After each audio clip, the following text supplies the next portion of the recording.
Buenos días, chicos, ¿qué tal? ¿Cómo están? Espero que se encuentren muy bien. Bienvenidos nuevamente a su curso de desarrollo organizacional. Soy la ingeniera Génesis Esquivel Dolino, docente del Instituto de Educación Superior Tecnológico Privado, INAP. En la semana número 7 vamos a desarrollar el tema de la ética y la moral. La palabra ética significa la manera de ser o el carácter. Por lo tanto, la ética era como una especie de naturaleza. Sin embargo, esta no es heredada como la de la naturaleza biológica. De esta concepción se desprende que una persona puede moldear, forjar o construir su modo de ser o ethos, que también se le denomina a la ética. El hombre la construye mediante la creación de hábitos, unos hábitos que se alcanzan por repetición de actos. El ethos o carácter de una persona estaría configurado por un conjunto de hábitos y como si fuera un círculo o una rueda, este ethos o carácter integrado por hábitos nos lleva a realizar unos determinados actos. Unos actos que provienen de nuestra manera de ser adquirida gracias a estos hábitos. La manera de ser poetos, la palabra moral, traduce la expresión latina moralis, que deriva de mos, que significa costumbre. Este término tendió a aplicarse a las normas concretas que han de regir las acciones. ¿Cuáles son las definiciones de ética, la moral y sus diferencias? La ética puede definirse brevemente como la ciencia de la rectitud de los actos humanos. La ética hace referencia al debe ser y las normas dignas de ser cumplidas y conciencia moral. En la norma que se usar, cada persona se otorga a sí misma en función a su reflexión y análisis de los valores y las opciones que se le presentan en un momento dado. La moral se trata de las buenas costumbres aceptadas socialmente, es decir, como el conjunto de normas que recibimos a partir de la educación acerca de qué debemos hacer u omitir, prácticamente qué es lo bueno y qué es lo malo. En este sentido, la ética es la ciencia de la moral, mientras que la moral es el objeto de estudio de la ética. Es la más fácil de todas las ciencias porque cada uno tiene la obligación de construirla por sí mismo, de sacar el principio supremo que radica en su corazón, la regla aplicable a cada caso. La ética de la persona tiene la capacidad de autorreflexión, porque toda la persona, todo ser humano tiene una capacidad de autorreflexión, buscador de la verdad y de la felicidad, capaz de amar y de servir a los demás. La libertad es el poder radicado en la razón y en la voluntad, de obrar o de no obrar, de hacer esto o aquello, de ejecutar así por así mismo acciones deliberadas. Por el libre albedrío, cada uno dispone de sí mismo. La libertad es en el hombre es una fuerza de crecimiento y de maduración en la verdad y la bondad. En la medida que el hombre hace más el bien, se va haciendo también más libre. No hay verdadera libertad sino en el servicio del bien y de la justicia. La elección de la desobediencia y del mal es un abuso de la libertad y conduce a la esclavitud del pecado. La libertad hace al hombre responsable de sus actos en la medida en que estos son voluntarios. Una acción puede ser indirectamente voluntaria cuando resulta de una negligencia respecto a lo que se habría debido conocer o hacer. Por ejemplo, un accidente provocado por la ignorancia del código de la circulación. Dentro de los niveles de diferencia de la ética y la moral, el interés por regular mediante normas o códigos las acciones concretas de los humanos son tan antiguos en todas las comunidades, en todos los pueblos, sociedades o culturas, que encuentran prescripciones y prohibiciones que definen su moral. La moral es un conjunto de juicios relativos al bien y al mal, destinados a dirigir la conducta de los humanos. Estos juicios se concretan en normas de comportamiento que adquiridas por cada individuo regulan sus actos, su práctica diaria también. De ahí que la moral sea un conjunto de preguntas y respuestas sobre qué debemos hacer si queremos vivir una vida humana con libertad y responsabilidad. La ética es una reflexión sobre la moral, como filosofía de la moral se encuentra en un nivel diferente. Se pregunta por qué consideramos válidos unos y no otros comportamientos. Compara las pautas morales que tienen diferentes personas o sociedades, buscando su fundamento y legitimación, investiga lo que es específico del comportamiento moral, enuncia los principios generales o también universales, inspiradores de toda esta conducta. Y ahora veamos qué son los valores éticos fundamentales o cuáles son estos. La palabra valor deriva del griego axios, que significa ser merecedor o digno, mientras que en latín valor o valere significa estar vigoroso o sano, ser fuerte en lo físico y en lo espiritual. Los valores representan las convicciones básicas de un modo específico de conducta o una finalidad de existencia que es personal o socialmente preferible. Contiene un elemento de juicio en el que transmite las ideas de un individuo como lo que es correcto o lo que es incorrecto.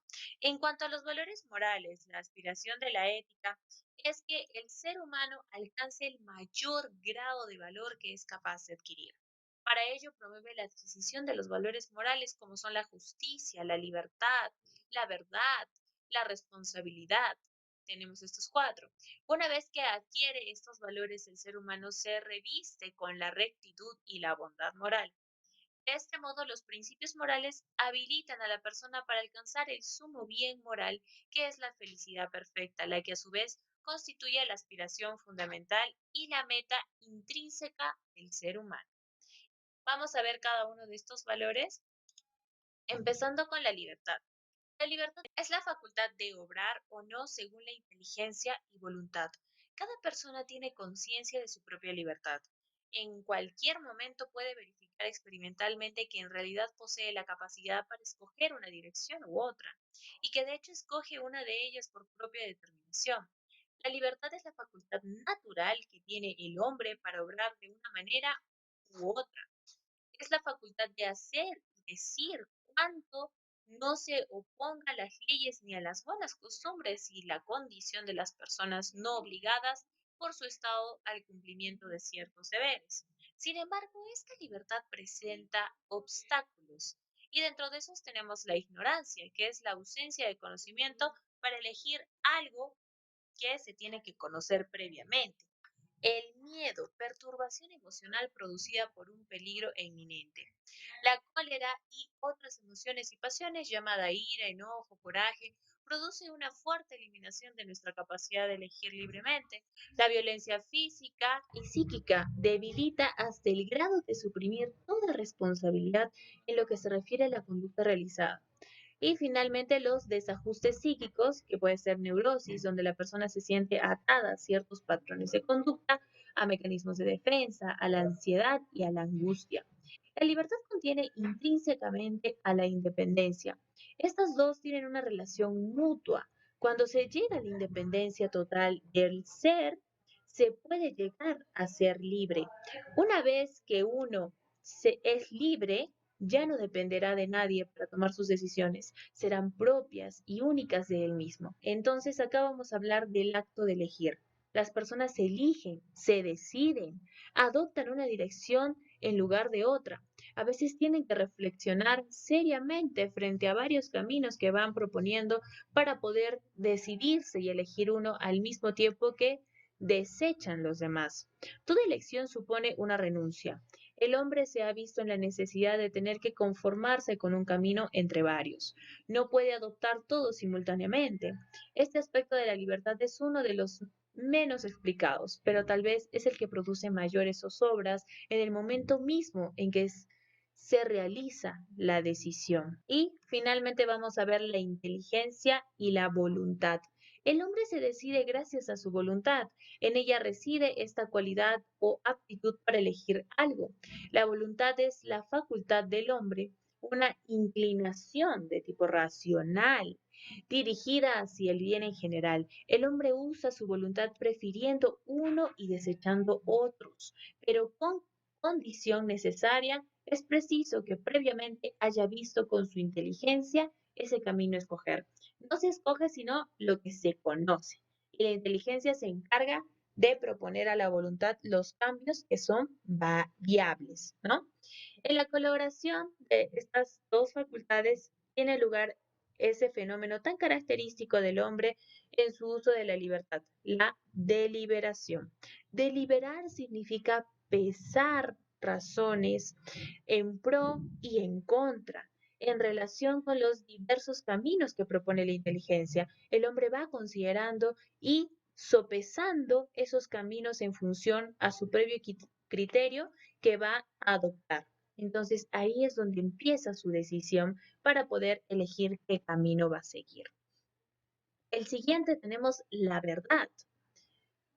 De latín veritas es conformidad de las cosas con el concepto de que ellas forman la mente, conformidad de lo que se dice con lo que se siente y lo que se piensa.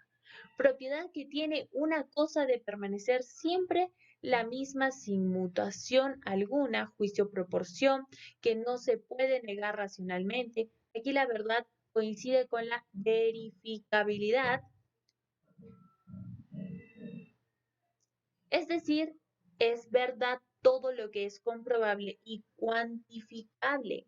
La veracidad es virtud moral. Como tal, es actitud de toda la persona, disposición de la libertad, que soy yo, a la verdad y es virtud social, que abre a los demás, cualificando y promoviendo las relaciones. La veracidad es virtud de fidelidad, fidelidad a la verdad y en la verdad. Y finalmente vamos a ver lo que es la responsabilidad. Es la capacidad para conocer y aceptar las consecuencias de un hecho realizado libremente. En este sentido, es la propiedad del acto humano por la cual el sujeto que lo ejecuta debe dar cuenta de él, es decir, debe participar de los beneficios si el acto es honesto o reparar los prejuicios que produce si es deshonesto.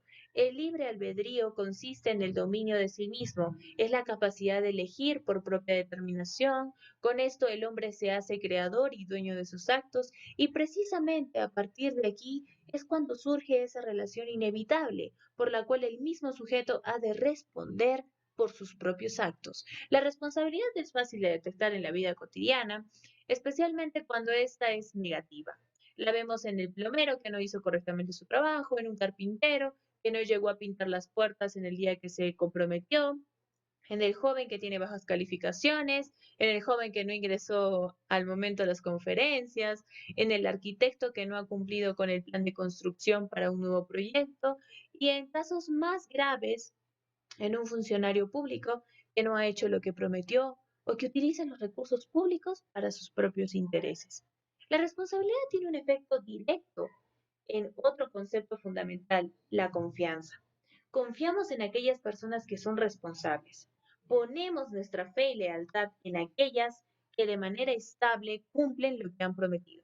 La responsabilidad es un signo de madurez, pues el cumplir una obligación de cualquier tipo no es generalmente algo agradable, pues implica esfuerzo. En el caso del plomero, por ejemplo, ¿no? Tiene que tomarse la molestia de hacer bien su trabajo. El carpintero tiene que dejar de hacer aquella ocupación o gusto para ir a la casa de alguien y terminar un encargo laboral.